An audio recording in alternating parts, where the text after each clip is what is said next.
What's up, everybody? Welcome back to Dell on Movies.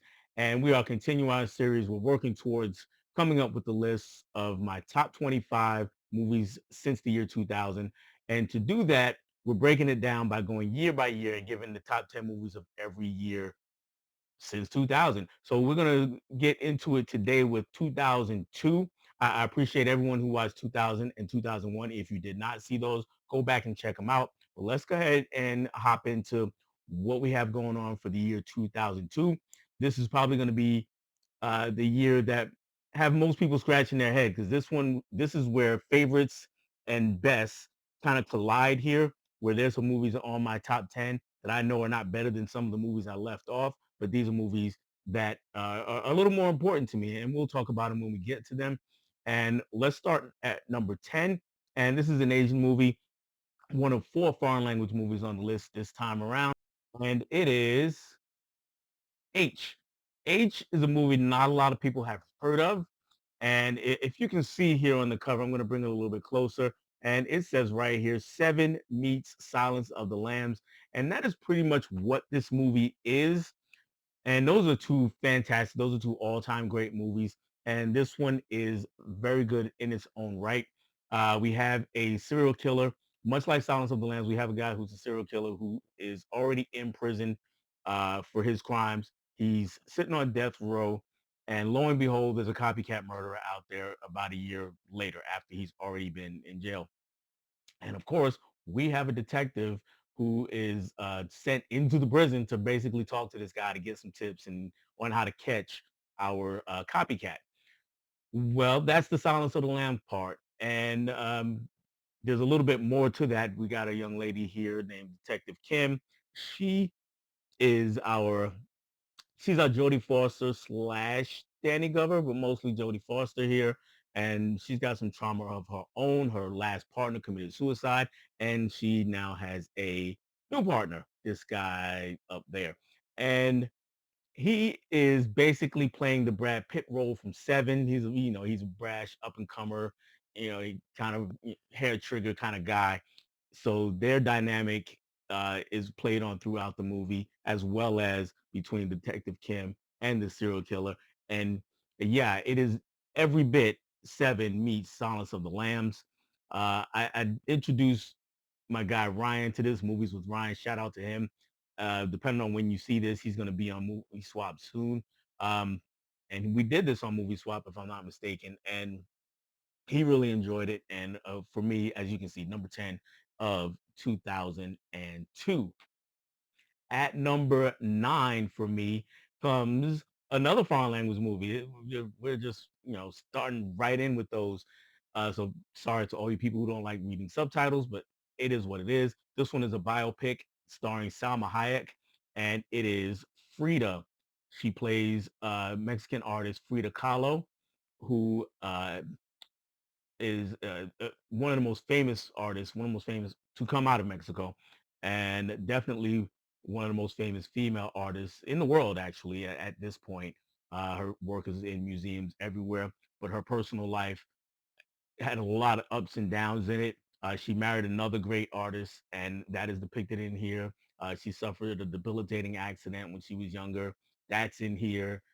She at times struggled and other times flourished in her sexuality. That's all depicted in here. And through it all, Salma Hayek just does a fantastic job of playing the role. For my money, this is her best performance, um, pretty by a pretty wide margin. And she's had some good performances. And I've always said this about Salma Hayek: she performs much better in her native Spanish language movies than she does in American movies. And this is one of those things that proves that case. And like I said, she's just phenomenal in this movie. And playing her husband is Alfred Molina, who many of you know as Dr. Octopus from Spider-Man 2. He plays her husband, Diego Rivera, like I said, another famous Mexican artist. And, they had some social justice causes that they were working towards because, or social commentary that came through in their art, being Mexican Americans. And at least he was. I don't think she was a Mexican American, but their chemistry is really good. And like I said, it's just it's a fantastic portrayal. And if you're not real familiar with Frida Kahlo, I've said her name a few times and you don't know who I'm talking about. I mean, nothing on this art does it justice. Maybe if you can see that back picture here that's faded out a little bit, you can see the unibrow. That's what Frida Kahlo is known for. So if you've seen a Mexican female artist with the unibrow, it's probably representative of Frida Kahlo. That's going to bring us to number 8, and number 8 for 2002 is a movie that most people are not going to have on their top 10. And it's not better than Frida. It's not better than H as far as uh, from an objective standpoint. I get that. I fully understand it. It's not better than a lot of the movies that I left off. However, this is one of those movies that a became a classic in my house. Okay, and that's what gets it here because it's a movie that I've returned to a lot sometime, mostly at the behest of my wife, who uh, this movie speaks to deeply. And this movie I saw in the theaters with her, and then we've watched it a lot over the years. Not as much lately, but we've seen it so many times. That movie is Drumline, starring the one and only baby daddy du jour, Nick Cannon. Um, he plays a young guy who is a gifted drummer, and he is accepted to college. He's given a scholarship to go play in a band at a all black university. And this movie explores HBCU life through the eyes of the band. And for me, I'm always an outsider to that conversation, but my wife is an insider. She was in the band at her school, at her college, and so this movie was like pretty much tailor made for her. And so if I'm sure if this were her top 10 list of the year, this will probably be her number one. And for me, it does make the top 10 because it's a movie that I've grown to love through her and with her again, since we saw it back in the theaters way back when it came out, and I can make fun of it and poke fun of it, and I can point out the flaws in the movie because there are flaws. But at the end of the day, it's just a movie that we keep coming back to, or we at least we playing back to it a lot more than probably any movie. I'm looking over here at my pile. Any movie in this pile except one. There is one more that we came back to more than this one. But yeah, Nick Cannon, easily the best work that he's done on film. Um, Zoe Saldana plays his love interest in a very early role for her, and she's probably the best act. Yeah, she's the best actress in the movie. There's not even a question about this, and she does her job well. It's pretty kind of paint by numbers, underdog Rocky kind of story, and there's another Rocky kind of story on here. But yeah, Drumline fits the bill, and that's what gets my number 8. At number 7 is a movie that most of you have seen and a lot of you love. And I'm talking about Sam Raimi's Spider-Man. This is the entire trilogy, but I am particularly talking about the first movie with Tobey Maguire, of course. Yeah, if you look back here, this one all the way up here, Spider-Man. And this is a movie that I actually had been waiting for 20 plus years. By the time it came out, it's I was when I got into collecting comics when I was a teenager, Spider-Man was the character that I collected the most of. As years have gone on, Batman's kind of taken over as my favorite superhero, but Spider-Man is still right there. And I collected, there was the Amazing Spider-Man, there was the Spectacular Spider-Man. There were 3 or 4 more Spider-Man books, and I was, trying to grab them all up every week, not every week, but every month. Issues came out every month, and Peter Parker, Peter Parker, the Spectacular Spider-Man. There was all these different books, and I was trying to grab him up. And he's a character that I related to. In his most famous incarnation, he's a teenager and he's trying to come into his own, and that's really what getting his spider powers is all about. And he was also cool swinging through the city of New York, and something I wish I could have did as a kid in New York. And he was from Queens. I'm from Queens, and the parallels were there. And then the stories were good, which on top of everything else is icing on the cake. And me and my friends, and we would always say, man, we wish there was a Spider-Man movie. And at that time, back when I was really young, even before I was collecting comic books, there was a TV show from the 1970s, starring Nicholas Hammond. And at that point, we understood that the special effects, the technology wasn't there, right? So we look back, even in the early 80s, we look back at that 70s show and was like, yeah, that, special effects were kind of terrible. They was kind of corny. And we kind of understood that the technology wasn't there to make a good Spider-Man movie in the 80s. At least what we wanted. They probably could have done it, but they didn't. And superhero movies were not what they are now. This is one of the movies that helped propel it to that level, to the current level. And yeah, I just had a fantastic time watching it. And now when I look back at it, some of the effects are a little dated now, but we're talking 23 years since, whereas at the time in the theater, it looked really good.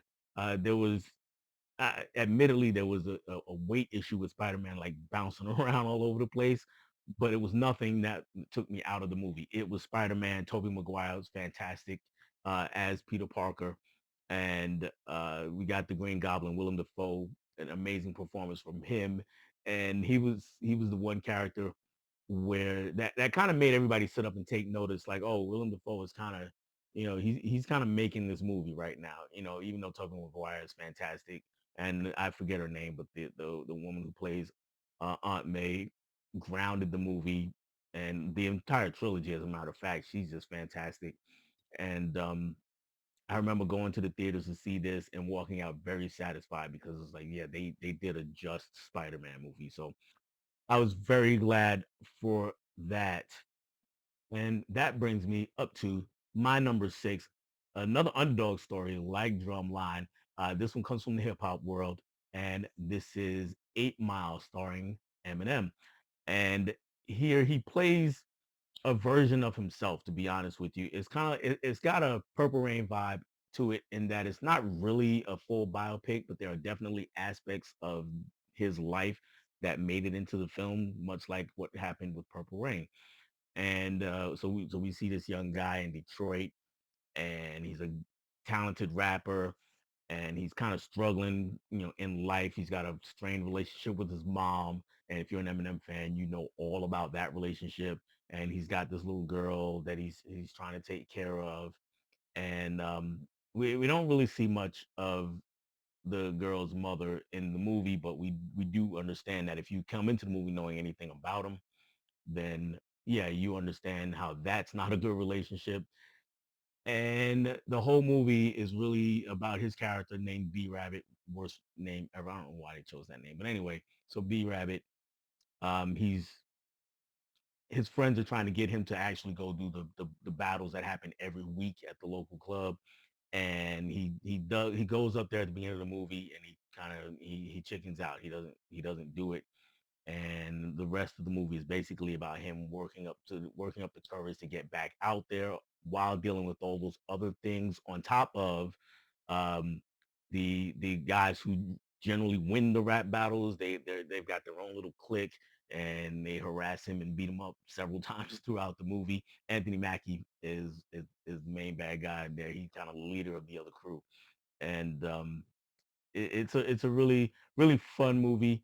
Definitely, like I said, like an underdog movie, a Rocky type story, and Eminem is a person that I appreciate as an artist, as a writer. Lose Yourself is a fantastic song. It's a great song, and he's got a lot of other songs that I really do like, really love actually. So I've got a lot of respect for him as an artist. So this movie was bound to speak to me. And on top of that, you add to it that the final scene, the big climactic scene, not the final scene, but the climactic scene of the movie is really set to one of the greatest hip hop beats of all time, Shook One's Part Two by Mobb Deep.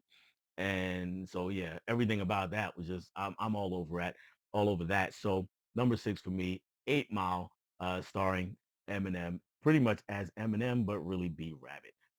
Moving on to number five, this is another one of those movies where I can guarantee you that it's not better than probably any of the movies that came behind it, to be honest with you. as far as from an objective technical standpoint, as far as how well it's put together. Uh, from a technical standpoint, this is not a movie that would ever win any awards yet. Yet, it has become a Christmas staple in my house. It's part of a trilogy, and a lot of people rank it as the worst of the trilogy. I don't. I have it in the middle. Um, the first movie is beloved by many millions. The second movie is considered not as good as the first, but people still really like it. And the third one's kind of like a hit or miss, right? So people consider this the worst. And on top of all that, it's Christmas movie. And maybe that's what elevates this and gets this to being a movie that my family goes back to almost every Christmas. I can't guarantee every Christmas, but almost every Christmas we watch Friday After Next. And yeah, it's a Christmas movie. We got Craig and Day Day right there on the front, Ice Cube and Mike Epps, and they are now living in an apartment together. And right at the beginning of the movie, someone dressed as Santa Claus breaks into their house and steals the money for I think it was for the rent or for the money for the rent, and they got to figure out a way to get the money back, catch the guy, do something, and they take these jobs as security officers in a security guards in a little strip mall, and yeah, the movie just goes on and on like that. So it's got more plot than either of the first two movies, but it's not a lot. It's nothing, it's nothing substantial. It's just something to hang jokes on, and I really enjoy those jokes. And hey, it is what it is. Judge me if you must. But Friday After Next is my number five. Yeah, it's just for me. It's just something like I said. Every Christmas season comes around, it's like you're sitting there, you looking at somebody in the house. Is like, all right, I'm not gonna say it. I'm not gonna say let's watch Friday After Next most of the time. I'm just gonna put it on, and then lo and behold, somebody's gonna sit down on the couch near me, or pass through the room. Like, oh, y'all watching Friday After Next? They might even roll their eyes, but guess what? They'll probably hang around and check out most of the movie, if not all of the movie. That's just the way it happens. Um, so yeah, that's how it gets this high on the list. But that takes us to number four. And number four brings us back to the superhero genre, the second superhero movie on my top 10 for 2002. And this one also leans horror very heavily. And that is Blade 2. I'm talking again about that one right there in the middle. That's the one.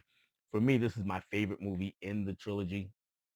Wesley Snipes is he's a great Blade because he's got that stoic thing down.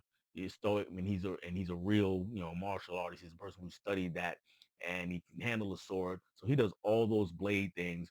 But then you add Guillermo del Toro as a director, and he brings in the nightmarish visions and the storyline, and it just works. It just works. We got the Reapers who are a step above vampires. So, Blade has to now team up, or the vampires want to team up with Blade to stop them because they're not the top of the food chain anymore. And just the visuals that Guillermo del Toro puts in it, and the atmosphere and the dread, it just makes it a fantastic movie. Again, easy for me, my favorite of the trilogy, even though Blade, the first one, is great and it's not far behind, but I always go Blade 2 as my favorite there. And while Blade is the movie that I mostly credit with kicking off the superhero craze, Blade 2 is the movie that helps show that it's sustainable uh, for franchises. Because as you see, Spider-Man came out that year.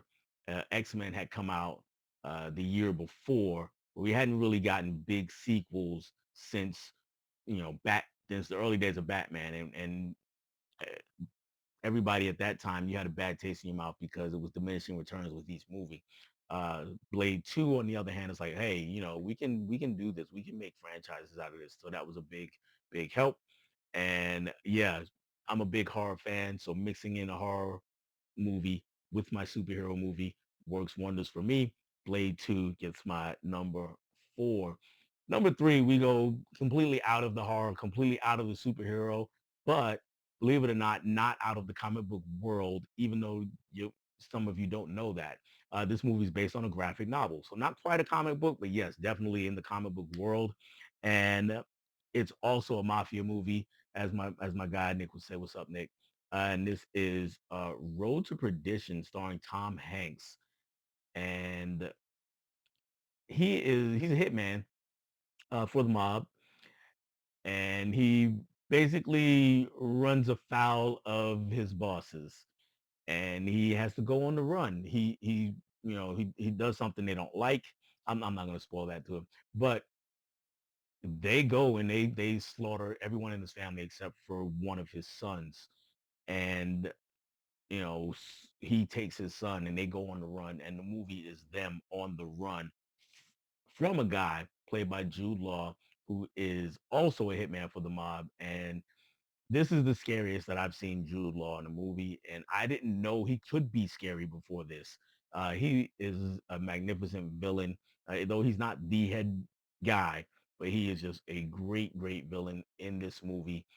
And him chasing down Tom Hanks, and you literally, you're on the edge of your seat every time this character shows up, because he's about to do something heinous to somebody, and he never, never lets you down on that front.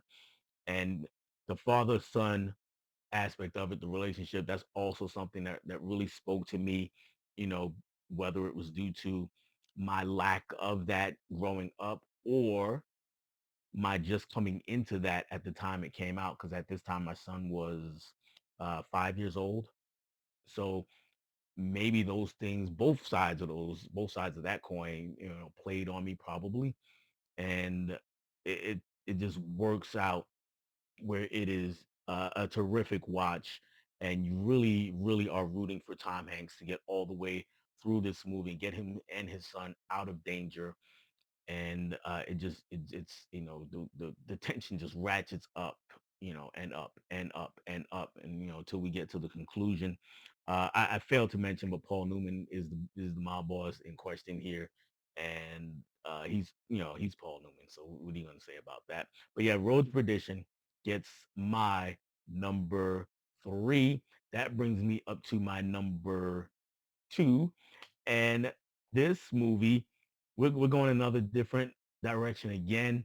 We're going foreign language again, and we are talking about a martial arts masterpiece, in my opinion, and that is Jet Li starring in Hero. Guys, like I said, this is a masterpiece as far as the genre goes. It could have been my number one for this year.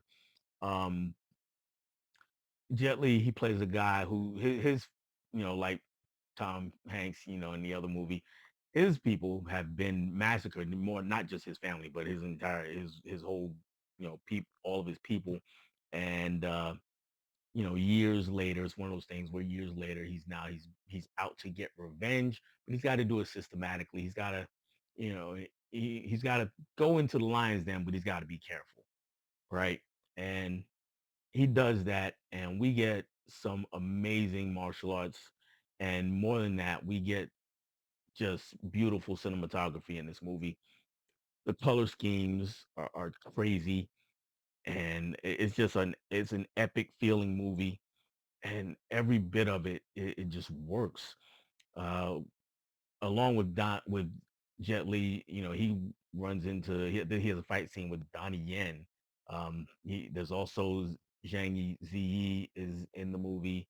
She's also great. Maggie Long is in the movie, and man, it's hard to say enough about Hero. I remember going to the theater to see Hero, and it took a little convincing, right, for my wife. Like I said, we had young kids at the time. We didn't get out to the theaters very often back then, and she's not a person who likes to watch subtitled movies, but she knew that I was okay with it, and she liked martial arts movies, so she was like, "Okay, let's go." And she liked Jet Li because I think at that time we had already seen Romeo Must Die and Lethal Weapon 4 for sure. So she went, and she really enjoyed it. I enjoyed it immensely, as you can see. And I just remember looking up at the screen, and this is before my days of even really considering myself like a movie buff, and going, this is just flat out beautiful. And more so even than Crouching Tiger, Hidden Dragon, which was the year before. Um, I'm just looking at the screen and everything just washing over me. It was just perfect. So if you have not seen Hero, this is the first time I'm saying it this time, but if you haven't seen Hero, definitely check it out. That's my number two. Before I get to my number one, there are some honorable mentions on the list, and those will be coming up after my number one. So hang around for a few seconds, maybe a minute or so, and see what some of those honorable mentions are. And I'm sure some of the movies that you think I left out are on that list. And let's get to my number one. My number one more time, another foreign movie, and this one is it's beautiful in a different way. It's beautiful in its grit. It's beautiful in its realism. It's beautiful in the story that it is telling, and that is City of God. And yeah, I don't have the shiny 4K or the criterion of City of God like I should. One of these days I will get it. But this movie, it's hard to say things about this movie that haven't already been said. Um, it's if you want to throw the term hood classic around, that is generally reserved for movies, for American movies, but this would definitely fit the criteria.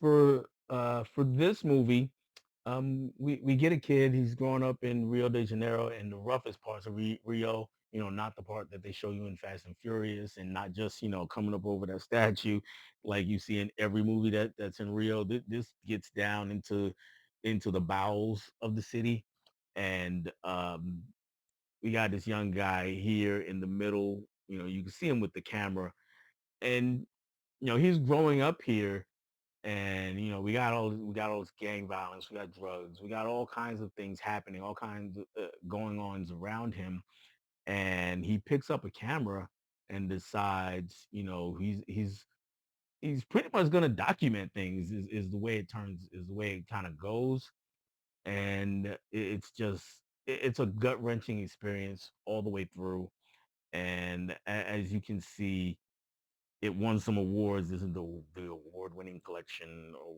edition, whatever. But anyway, yeah, City of God is my number one for 2002. Let me know in the comments, what are your top 10 movies of 2002, or at least your one, two, or three favorites.